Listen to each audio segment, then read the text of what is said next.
Hello? Hey Jimbo, how you doing? Oh, hey, yeah, I'm doing fine. Great, great. I hate to bother you, but it's been a while since you put out your last video. Oh, yeah, I know. It's just that. Hey, it's cool, man. It's just that I'm getting kind of itchy, for another video. Kind of jonesing like. Sure, I get it. I think I got one right here. Here it is. I knew I had it around somewhere. Wow, man, you're the greatest. Do you think, make some magic so I can see it real soon? No worries, it's on its way. Thanks, man. Talk to you later.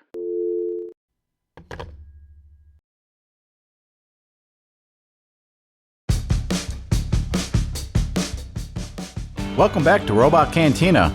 In today's episode, we find out that the cheapest EFI kit on eBay may not be the best deal. You get what you pay for. We were able to get mixed results over at the Hillbilly Proving Grounds during the tuning and testing. Disaster!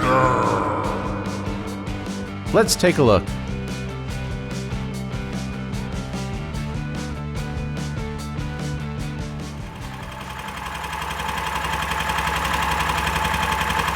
Let's take a look at what we got under the hood so we can identify what we're working with, and then go ahead with some sort of plan. And having a plan is good, but not everything goes to the plan. So obviously this is a single cylinder engine, and it only has one throttle body. And that's a really good indication of what we're dealing with. I know it sounds simple, but in order to get maximum performance from this engine, we're going to need to tune it like it has ITBs. So an ITB is an independent throttle body, and this is the sort of fuel injection you'd find on extreme high performance cars, like this Porsche setup right here. You can see each cylinder has its own throttle body, and that's cool. The problem is, we don't necessarily have a real race car. The honest truth is, we have a shitbox Honda with a cement mixer engine. I know the truth hurts, but that's what we got, and the rules we need to follow are for high performance ITBs, and the tuning method we're going to be using is Alpha N, or sometimes referred to as AN. Now before you start pounding words out on your keyboard, the reason we're going with Alpha N is because speed density will not work for low speeds on an ITB or a single cylinder engine. The best we could possibly hope for is Alpha N with speed density blend, and that's where speed density takes over at, say,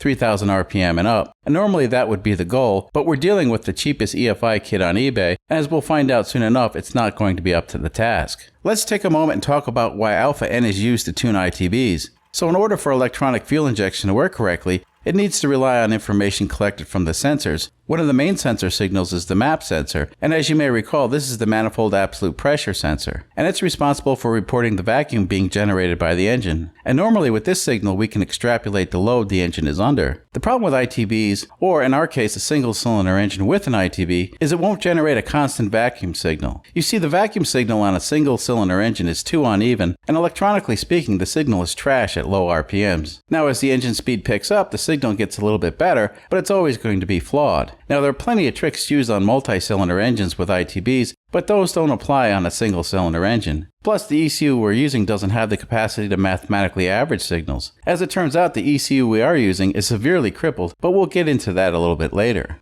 Anyway, Alpha N is the method of tuning where we use the throttle position sensor and the engine RPM to calculate the fuel required. It's not perfect, and as a matter of fact, it's a bit of a hack. Now in theory, in our application, we would only use Alpha N for idle and part throttle, so it's not that bad. But as I mentioned a few moments ago, our ECU is crippled and it won't allow this. And that's kind of a deal breaker. But since we're here, let's try to make the best out of the situation. Of course, all this will be futile because we're going to be switching to a different ECU as soon as we can.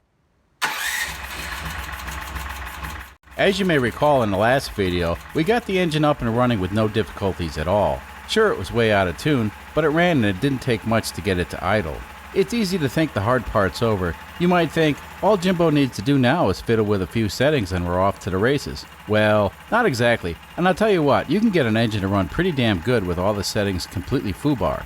So even though the engine ran in the last video, we still need to set some baseline settings. Otherwise I'll be fixing problems with solutions outside standard practice. Or for the Metro crowd, that's what we call half-ass fixes.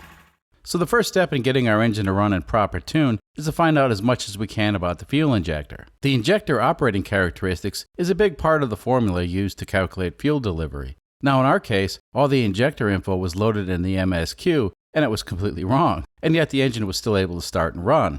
And while it's true you can more or less trick the ECU to get the engine to run, but if you have bad settings, the engine will never run quite right.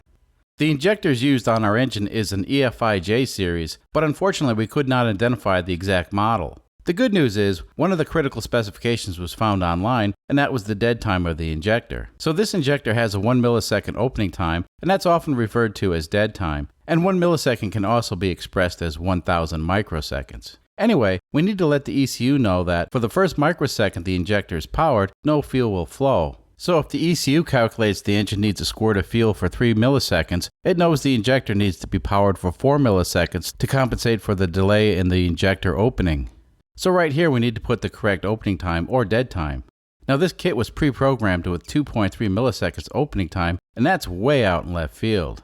So the next thing we needed to find out was the impedance of the injector. So the impedance is kind of like the resistance, but it's a bit more complicated than that. But generally all you need to do is use an ohm meter and measure between the injector terminals. Now we didn't need to do this because all the EFI J injectors are high impedance. The primary concern with impedance is if the injector is of the low impedance variety. Now if that were the case, it would take a lot more power to drive the injector, and most aftermarket ECUs need to be modified for low impedance injectors. Anyway, a low impedance injector will measure about 4 ohms, and a high impedance injector will measure between 10 and 16 ohms.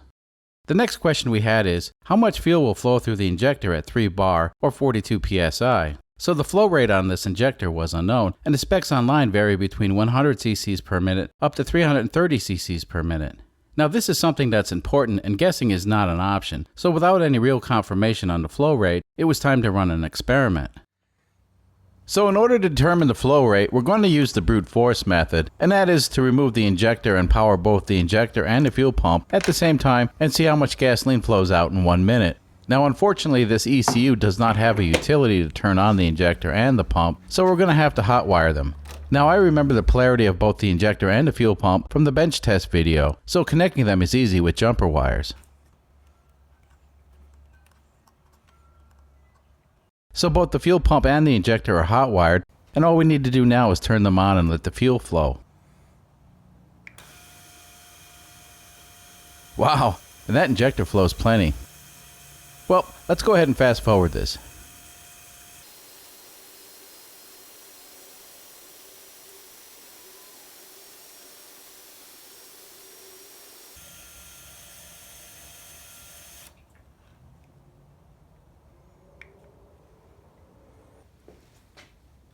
Alright, now let's measure what came out. Now I fool around with this stuff on a regular basis, so I have some scientific type measuring containers. This stuff is relatively cheap and has multiple purposes. Now normally gasoline volume is measured at 60 degrees Fahrenheit or something Celsius, and the day I did the flow analysis, the temperature was in the mid 60s, so we're in the ballpark.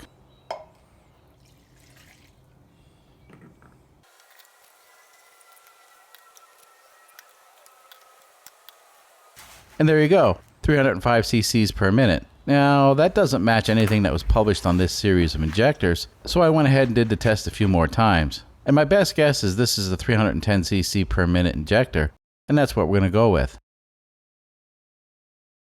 So the flow rate of the injector is used to determine the required fuel calculation. The required fuel number represents the longest time the injector will remain open at full throttle during peak horsepower. Normally you plug in the flow rate number along with some other data, and the software will generate a required fuel number. And of course with this software package, the required fuel calculator is broken and it spits out very large numbers. So there's that.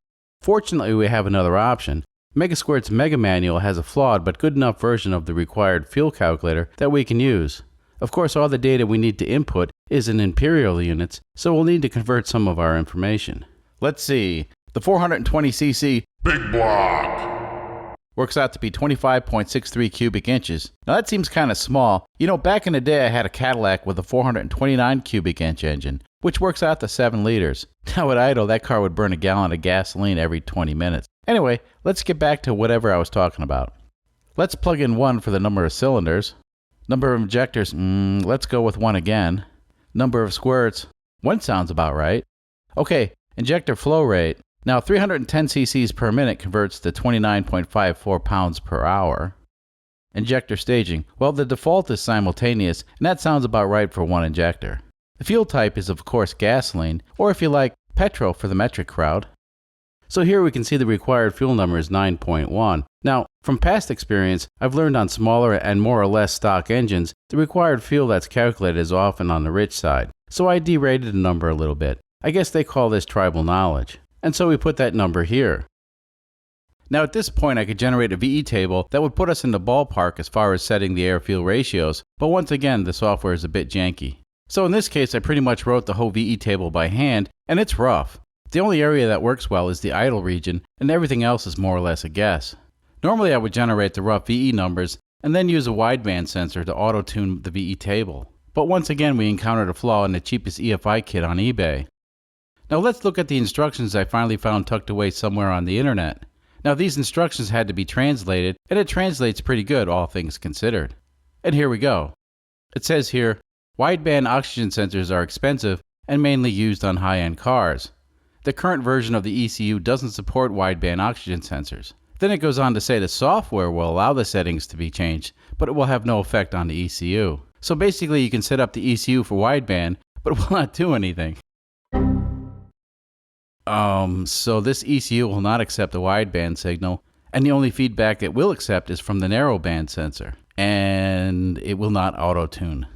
Okay, so not all of you folks know the difference between a narrowband and a wideband O2 sensor. Well, the purpose of the O2 sensor is to monitor the exhaust and report the air-fuel ratio back to the ECU. If the engine's running rich or lean, the ECU needs to know this in order to correct the air-fuel mixture.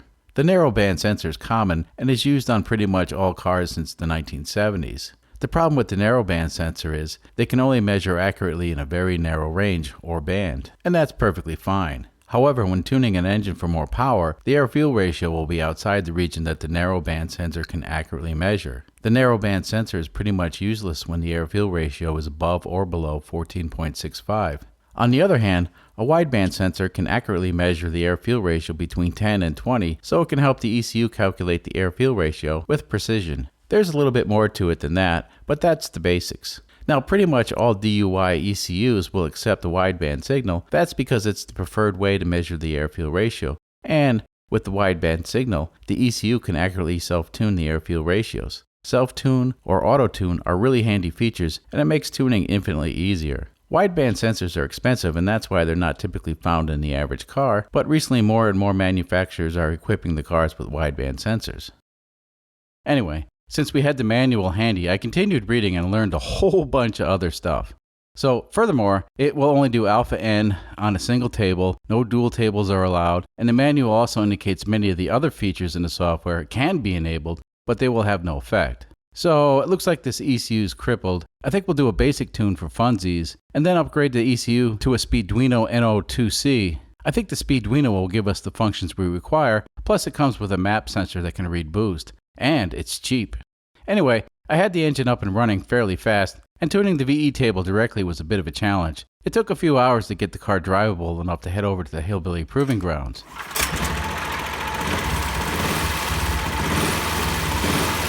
But before we go, let's measure how much current this system draws, because you know, we ain't got a working charging system, and oh boy do I have a whole video coming up on various charging systems, so stay tuned for that. So in order to measure the current that the fuel injection draws, we're going to use this calibrated shunt. Now a shunt is pretty much a low ohms resistor, and the current passing through it creates a slight voltage drop.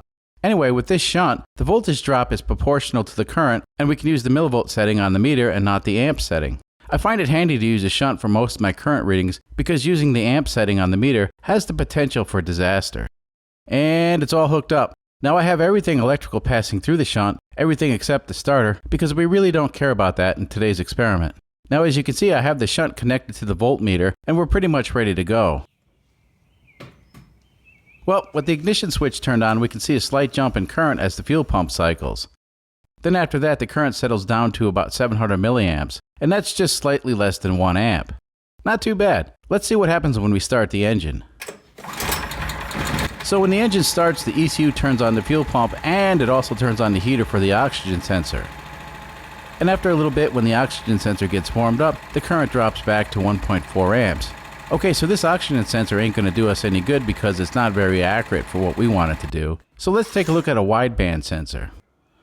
Now we won't be able to connect it to the ECU, but we can use it to edit the VE tables by hand. So this is an AEM 30-0300, and you can generally pick one of these up for $180. They ain't cheap.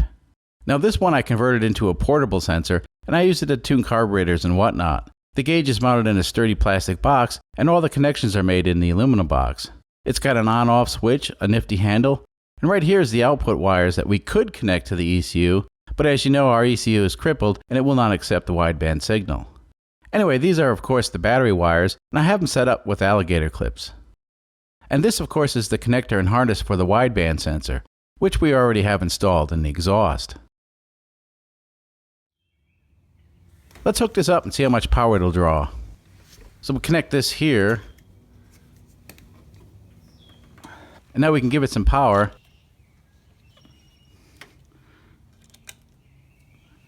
Let's go ahead and start the engine. Now I have the narrowband oxygen sensor disconnected because it ain't going to do us no good with the alpha N tune, and at this point it's just a waste of power.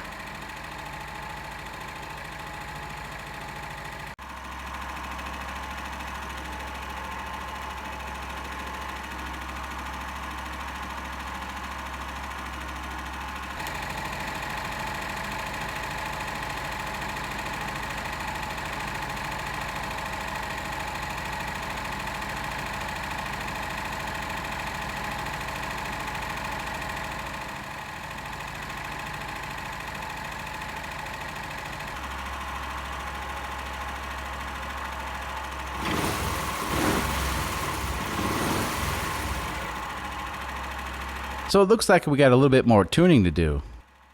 So the total power draw of the EFI with the wideband sensor works out to be 2.7 amps. So we should be good to drive out to the hillbilly proving grounds and have plenty of power in reserve. Just in case, we'll bring some extra fuel. This EFI system doesn't have an active idle adjuster, and that's fine. Anyway, to start the engine you have to crack the throttle ever so slightly. Yeah, go ahead and raise your hand if you can pull start your car. Yeah, I thought so. Let's see, we got a fuel-injected, cement mixer-powered, street-legal race car with both electric and pull start. And of course, the pull start option, as you know, is to impress the chicks.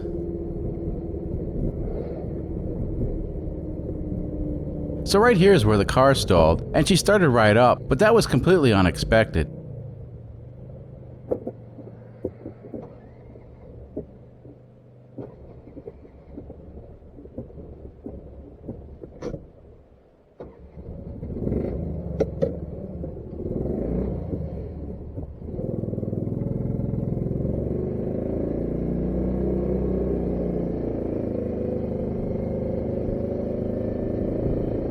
Now later I would discover that as the underhood temperatures rise, the engine would start running lean, and I think for good reason. Now we're running the ECU in open loop, and there's absolutely no feedback. I don't think that's supposed to happen with an alpha N tune, but there's a lot of goofy stuff going on with this ECU, and it's hard to say what to expect. Anyway, all the testing and tuning we did at the hillbilly proving grounds was done with the hood off the car, and it ran fine. So one of the things I noticed in the software is there's no setup screen for the air intake temperature. Now typically you have the option to retard the ignition timing when the air temperature rises. I have no idea what this ECU is doing with the air temp data, and after all, the ECU is made for a motorcycle. Perhaps this is not even an issue on a motorbike. It's hard to say. So running lean is a problem, and for most of the trip I had to keep an eye on the wideband gauge. Whenever the air-fuel ratio went above 14, I had to find a different throttle setting, and that seemed to work, but unfortunately I wasn't able to keep a constant speed. Now the fastest I got the car to go was 60 miles per hour, but keep in mind this is the first real time the car was ever driven with the EFI.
Now on the way I did stop at the drag race portion of the Hillbilly Proving Grounds, and I did a quick 0 to 30 run.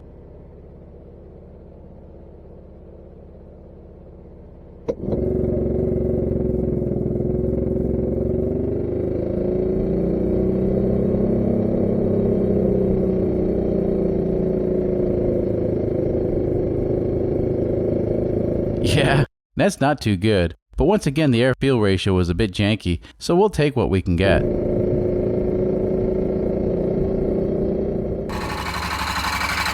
And when I arrived, the engine was making a terrible noise, and it turned out to be a broken bracket on the fuel tank, and that's easy to fix.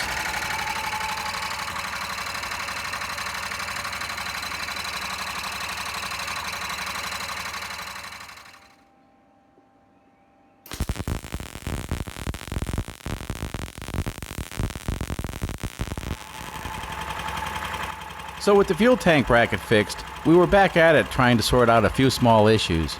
Now this is weird. With the timing light I can see the ignition's right on, but I can also see the coil is firing twice. The thing is, the ECU is reading the correct RPM, and I verified that with the laptop, but for some reason it's firing the coil twice. Now here you can see on my cheapo tachometer that it's picking up double spark. You see the tach should be reading 1400 RPM and it's reading 2700. Now the cheapo tachometer is directly connected to the spark plug wire, so I don't know about that one. And the truth is I really don't care. We're going to switch the ECU for a Speeduino anyway. Ready? Yeah. So with most of the issues sorted out, Chuck and I set out to do some on-the-road tuning. Now Chuck drove as I edited the VE tables. Now this is really hard to do during the day because the sunlight washes out the laptop screen, but somehow we managed to get a decent table set up. Basically I watch the air fuel meter on the dashboard, and when I see it go out of range I edit the offending cell. Like I said, it's hard to do, but being the engine's so small, it usually runs wide open, and that sort of limits the amount of cells that need to be edited. Now the VE table is not perfect, but it was good enough to get some performance data.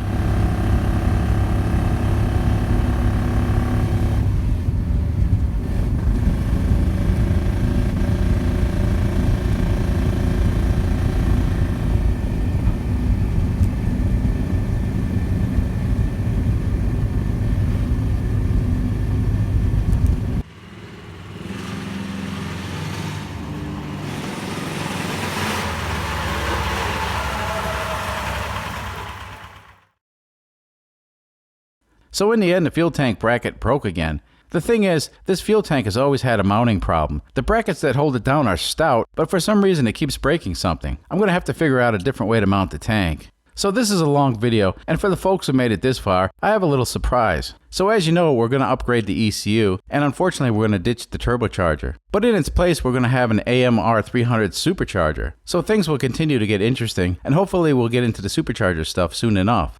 Now let's talk about what we did manage to learn at the Proving Grounds.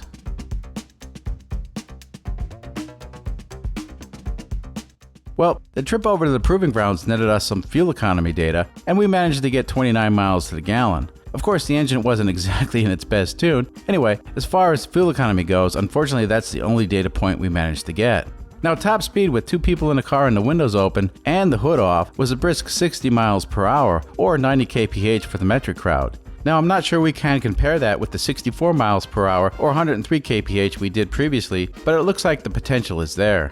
The best 0 to 30 time we got was 10 seconds, and that's with 1 person in the car and the hood off, but I don't think the lack of the hood made a difference because that sort of stuff matters above 40 miles per hour. So with some basic street tuning, we were able to shave 1 second off the 0 to 30 times. It sucks, but I'm really looking forward to getting some real tuning done with the new ECU. Now overall, the EFI certainly was not worth the trouble given the results we got, but this is just the beginning, and unfortunately we more or less have to start all over again, but that's just the way it is. Now the car is going to be down for a few weeks as we go through it again, but don't worry, I have some small engine experiments we're going to be doing in the meantime. Well, that's about it for today, and if you made it this far, thank you very much, and I'll see you next time.